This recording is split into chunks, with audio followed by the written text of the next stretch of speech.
On this episode of Real Wins, we discuss on-site activation best practices by way of what we see in the wild, why it's generally a broken approach, and how you can approach your next activation game plan. This was a fun conversation to dive into with Mike, and I welcome you to join the conversation. Let's jump in. All right, Mike, welcome back. Another episode of Real Wins. I'm excited, ready to dive in here. Yeah, I'm excited. I think we got a juicy topic today, at least from your recent LinkedIn post that I've seen. It's a little bit juicy.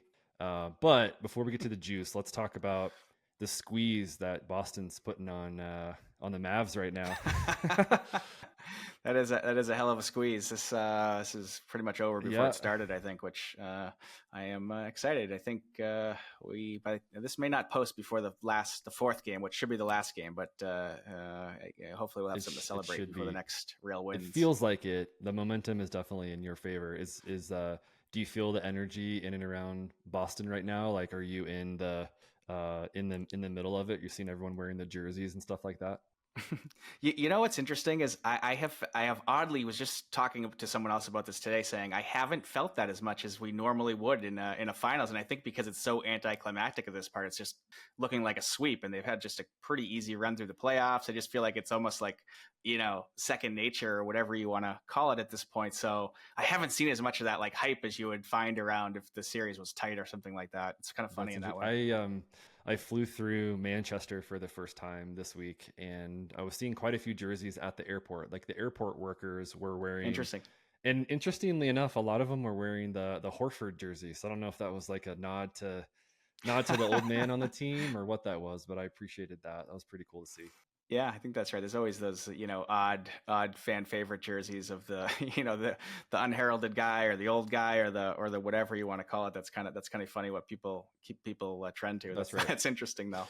Maybe it's just a Manchester thing. They're a little strange. Yeah. Well, we can talk about that offline. I don't kidding. know. Manchester. I don't know the story about Manchester, but nice airport nonetheless. But so let's pivot to the juicy topic.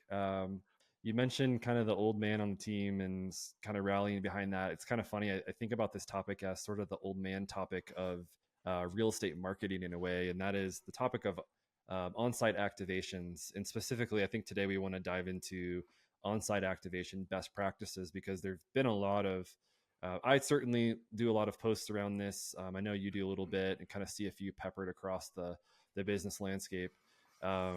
So this conversation, I want to break it down into a few different buckets. One is like, what are we seeing out there? Number one, what is it that we see from city to city? I have a lot of thoughts around this. Why we think that's, maybe not the best approach. What's broken about that traditional OG approach? And then our own best practices. How would we recommend approaching this? So why don't we just rip the Band-Aid off on on-site activations and dive in a little bit. I have a lot of thoughts around this. I guess I'll point the mic in your direction first, Mike. What is it that you see in the wild? And we can just even say like around Boston, like in terms of on-site activation, what do you typically see out there?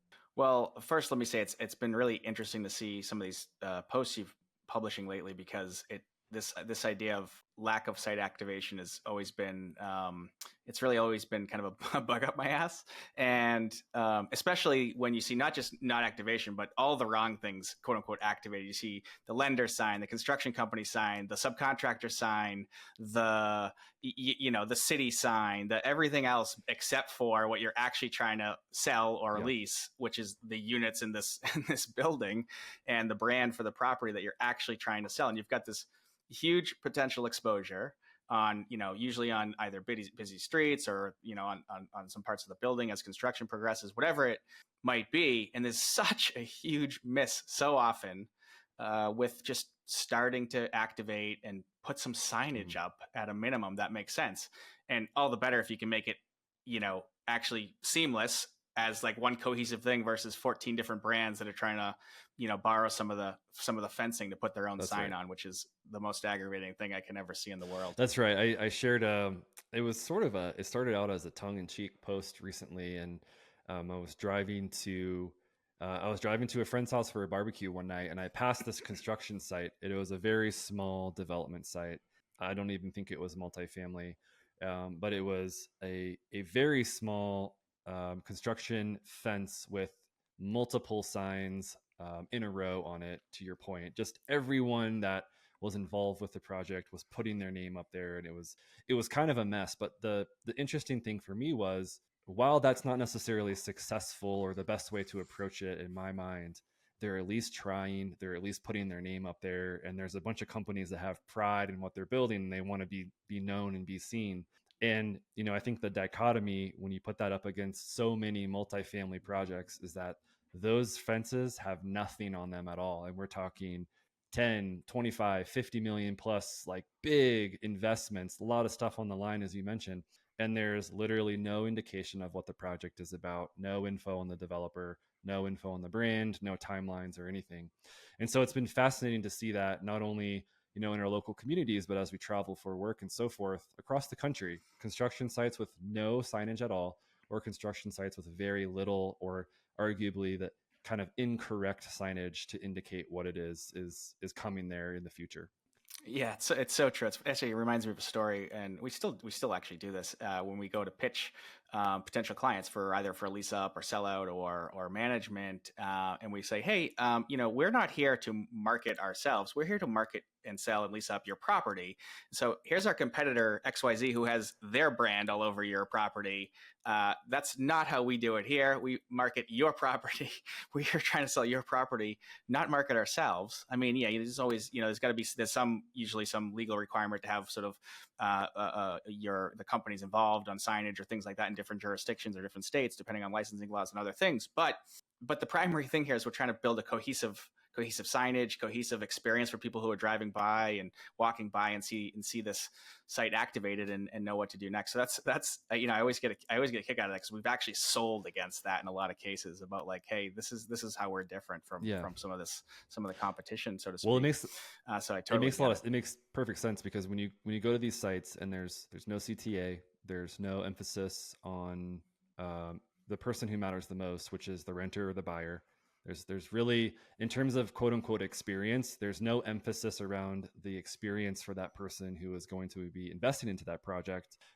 Even though I think if you have conversations with these developers, they would say that they want that. Like, that's something that they want to embody and certainly reflect back out towards the general public, so they can draw in the right audience for their properties. But we say it all the time, this idea of like, if we build it, they will come. That mentality is still very, very strong within the industry. And I think this is a big misstep. So this is what we see: construction sites not at all activated, or construction sites that are vaguely activated in typically the wrong way. So let's talk about why that's broken. I guess just like at a high level, why do you feel like that's broken from a go-to-market standpoint?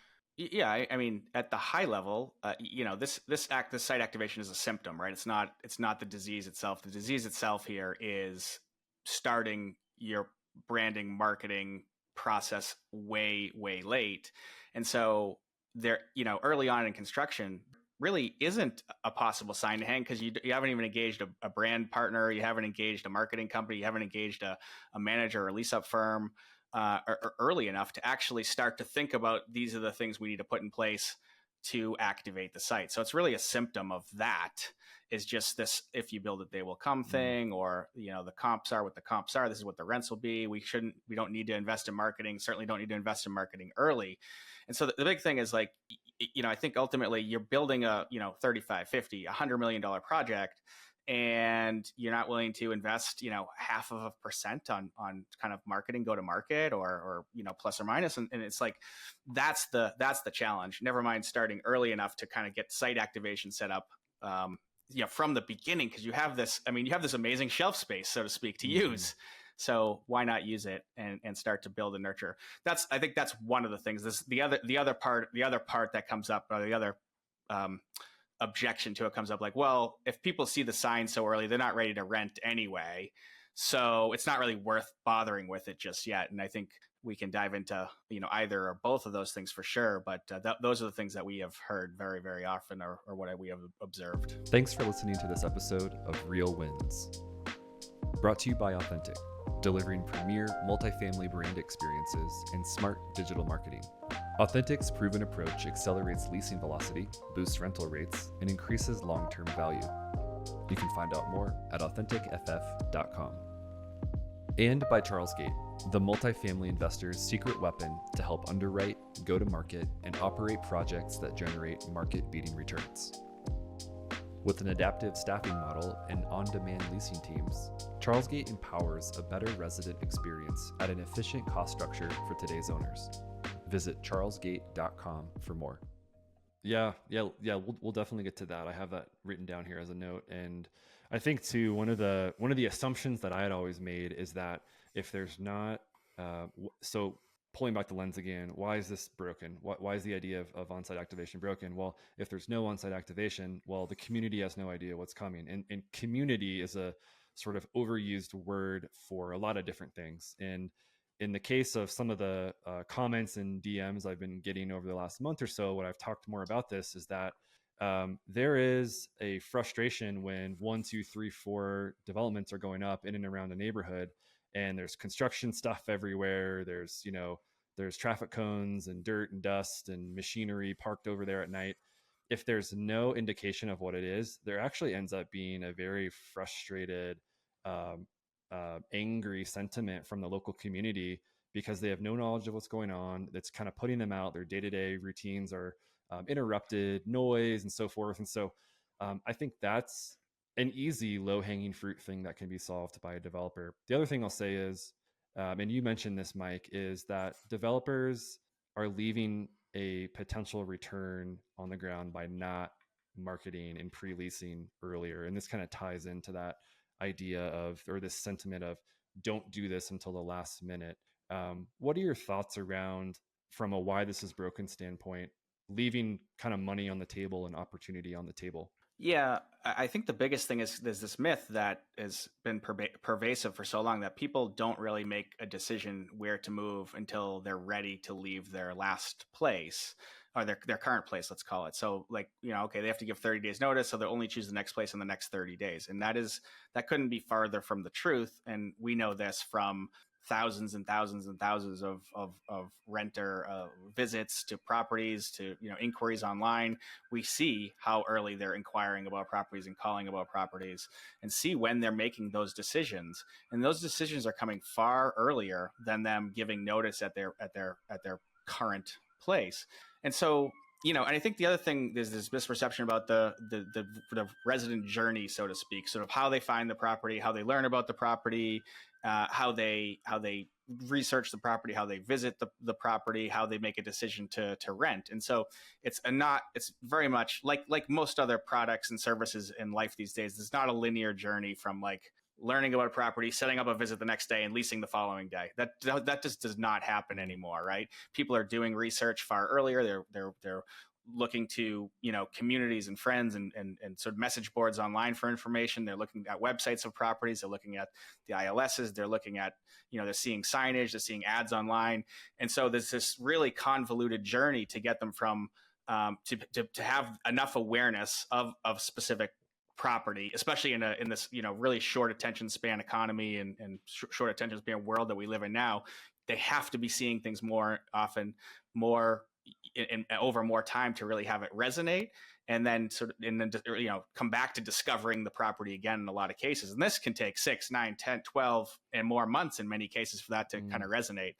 And if done right, if you're activating the site early, building, attracting them with a CTA to come to the website, fill out a form for more information, even if they're not ready to move yet or looking to move yet, then it doesn't matter. You nurture them over time, and maybe they will be. Or maybe they tell their friends about this cool property coming to the neighborhood. Or maybe they aren't ready.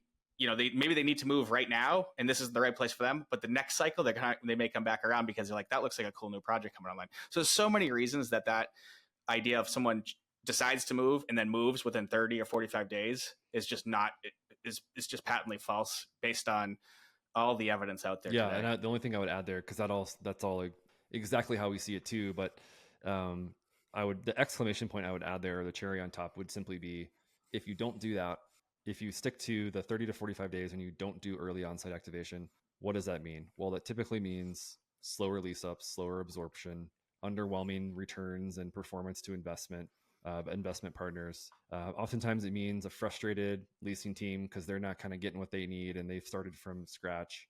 We'll get a little bit more into that in a little bit, but but that's absolutely true. And so let's talk about our, what we'll call them, best practices for a successful on-site activation. Like, how are we approaching this? And the just made this up this last week because I was thinking about this, but it's really activate, CTA, and next step. Like, if that's all you remember from this conversation, you need to activate, have a CTA, and think about what your next step or your next steps are for your renter or your buyer. Um, let's peel this apart, kind of break this down and talk about this. So, Mike, where when we talk about activate, what does that mean? Yeah, I mean, look, there's two key pieces of activation. One is the signage part of it that we already talked about. And then two is having a simple kind of landing page website, a place for people to go online to request more information, indicate their interest, right? Those are the two key parts. I mean, there certainly are many other ways you can quote unquote activate or start the go-to-market campaign, but those are the two primary ones that really aren't all that expensive in the grand scheme of things and can be done very, very early in the process, even perhaps while you're still iterating the perfect brand and essence and some other things that you're still working on, even making design decisions in some cases. This stuff can be done early. You don't need to have every last detail thought about or planned about, but that's really the key thing, is how we activate, or a couple of ways to kind of what's needed for activation. That's right. And I would say the only thing to think about here before activation is finding alignment with your creative partner, whomever that is, whoever that ends up being, making sure that you are planning to have your brand and positioning in place before you're actually activating, because that's a huge component, right? Like you want to make sure that experience between what they see on a website, what they see on a fence wrap, aligns with the brand, aligns with the messaging.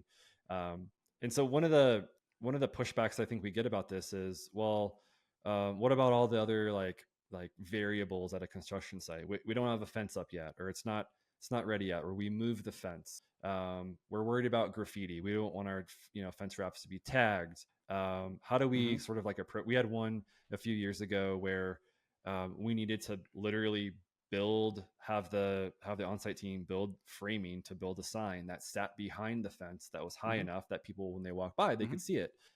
They were invested enough in this idea of early on-site activation that they wanted to take that step, and I think it was really important in the eventual success of that project. Worried about tags? Same thing. Put it behind the fence. Figure out other ways to, at the top of this conversation, Mike, you said, as it's under construction, think about ways that you can activate the literal building itself. Maybe it's facing a popular road or a popular area where people gather. Think about putting signage up there. You got to really just get creative, right? Like with your creative partners. And I would say 8 times out of 10, it's pretty simple, pretty straightforward. But those 2 times out of 10, flex a little bit, get creative. It doesn't cost that much money. I think it goes a really long way. So we talked about this idea. Yeah, exactly. Just to add I think you steal your word, an exclamation point on top of that one. It's like, yeah, it just takes a little bit of extra thoughtfulness, right? So like, as far as the fencing plan around a site, there might be some of the fencing that needs to be moved during the construction, or has to be a gate that has to be open for access. It's just thinking about how you design the signs, and good quality, thoughtful designers with a fence plan or can design signage and scrim that works and can move with the needs of the site over time, right? And so that's a key thing to consider there, is that it doesn't, just because there's complications, you alluded to a lot of them in that previous point, but I just want to say it just takes a little bit of extra thoughtfulness. It doesn't even really take more cost. It just takes a little bit of thoughtfulness to kind of think about those things. Early. Simple stuff like, it's always modular fence, right? So is it 8 feet wide? Is it 10 feet wide? What are we talking about here? How can we build the design around the needs of the property? 100%. Okay, part 2 of this, CTA. We're pushing renters and buyers with a CTA to a splash website. That is step 2. Minimal early investment. In my opinion, huge impact. And really, this is where kind of we get some headwind in the industry, I think, too, is, well, what's it for? How do we, when they get to the website, what do we do, or how do we do it? And the simple answer is get people into an interested list that you can then nurture for the next year, 8 months, 9 months, 10 months, whatever that is. And no, that's not too long out. That's what we want, actually, because we can serve a lot of great updates to them over that time. What are some of those updates, Mike, that you've seen be successful over the years with some of the projects you've worked on? Yeah, look, I think there's a lot of ways you can nurture prospective residents over time, and even like bringing them into, we've done pretty creative things where you bring them into some of the decision process. Like if you have a list of 100, couple hundred people early enough before you're, say, choosing the cabinet color in the building, you run a survey with those people, say, hey, which color do you prefer? Or things like that, where which faucets, which fixtures do you prefer? So there's ways to nurture and bring in as well. But even without that, if you're kind of like, showcasing as you're going through the process, construction updates, you're showcasing, as the amenities are designed, showing a new rendering, or just, having some community information, some content from maybe a local restaurant or things like that that can be used to nurture folks over time, is really powerful, because you're sort of building that connection with people and getting them excited about what's coming. And, you're continuing to update them. Okay, the construction schedule looks like this, so they can start to plan ahead for their life too, that if they're getting excited about this, they're going to start to think about, okay, where's my current lease expiration? When do I need to give notice? When do I want to think about renewing, or I really want to move into this new property, so I'm excited about it. Let me think, how can I make that work? Maybe I have to think about getting out of my current lease early if it's really, exciting. And so there's so many ways to nurture people, engage them, and build that and build that level of interest. And so the other thing I would just say too is, I've heard many times people get sort of stuck on like having a landing page or initial nurturing content not be perfectly done in terms of like, quote unquote, call it on brand or whatever, the brand fully fleshed out. I think that's totally actually good. You're actually having an opportunity to kind of hear from customers as that goes, and take an iterative approach in some ways to the messaging, right? So when you're hearing feedback from the market, there's nothing better to adjust your marketing than hearing that feedback from the market, and being able to adjust in some ways to, again, whether it's a physical decision in the building, or even some of the messaging tweaks. Like maybe there's a phrase that is really resonating with more buyers, and we want to focus on that in ads in the future. It gives you an opportunity to learn more, to kind of analyze and adapt and amplify what's working. So that's the really powerful part about starting early as well, and considering it an iterative process, not a fixed process.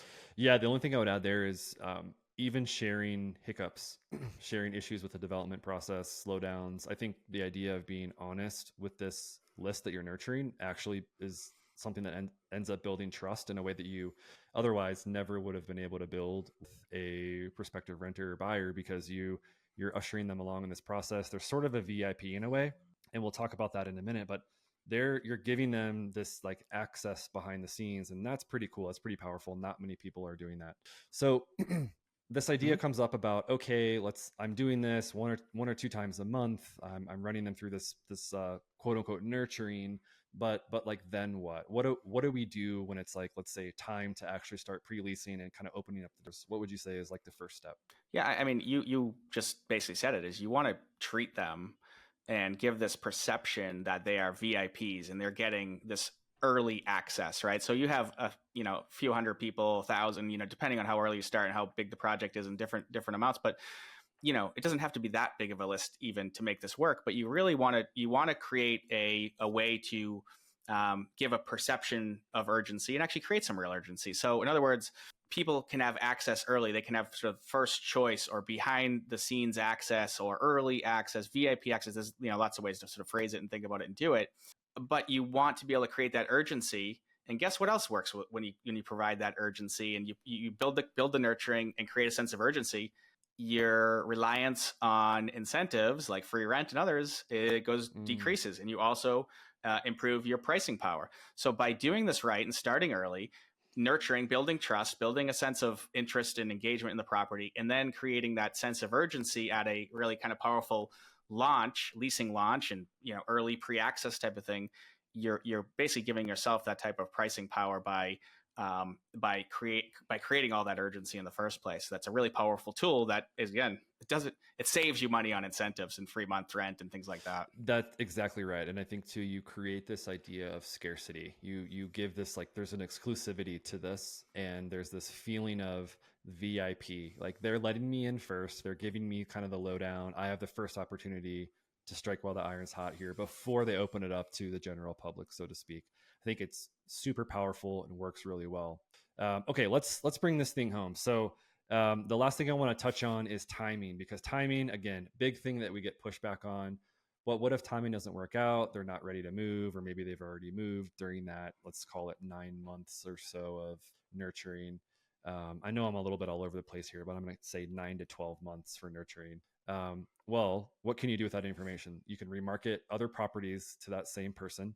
You can save their information and send them back to the same property in 9 months. You can reuse that list across an entire portfolio, whether it's like local or not. You can invite them to share this with their friends to sign up. You can basically just kind of sit down and write down 10 ideas and get creative and use what is essentially free leads and opportunities for free leads to then push it towards this property or other properties. So I think that is a piece of it from a, call it a corporate level, that often gets overlooked too. That is a very powerful list of a few hundred people that you can then reuse moving forward.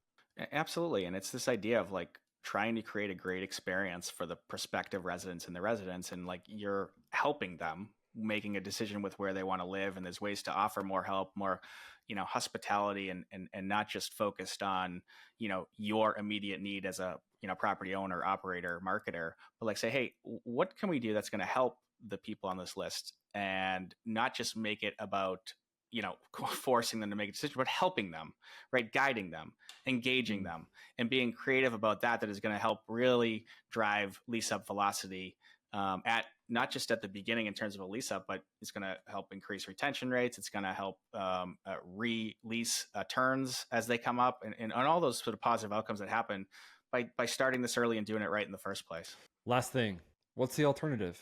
You have no list, you have no interest, you have no free leads. I'll say free leads because it costs a little bit up front, but you're not able to reuse those leads ever. Mm-hmm. Little to no leasing velocity heading into pre-leasing, and you're starting from zero. So to me, and not to be like so on the nose with that, but that's the reality. If you start at 30 days out and you've done none of this, then you're starting at zero and you have none of this momentum. Choose wisely, I guess I would say, moving forward. Yeah. And look, I mean, you and I both could give people examples where, we've got properties 50, 60, 70, 90 and more % pre-leased before certificate of occupancy, right? Mm-hmm. And imagine that cash flow coming in the door versus just starting your leasing, 30 days before that and having to lease up over the next 12 whatever months to do that. Imagine the cash flow benefits. Imagine the traction you're getting in the market. It's literally, I would say it pays for itself, but it's way beyond that. It like is a multiplier in terms of that return on investment. It is. It's an important topic. I love talking about it. I appreciate your time as always. This is a big deal. I think we need to share this more with the industry. So thanks for adding your insights and chatting with me about this. Absolutely, man. Another good one. Love chatting, Chris.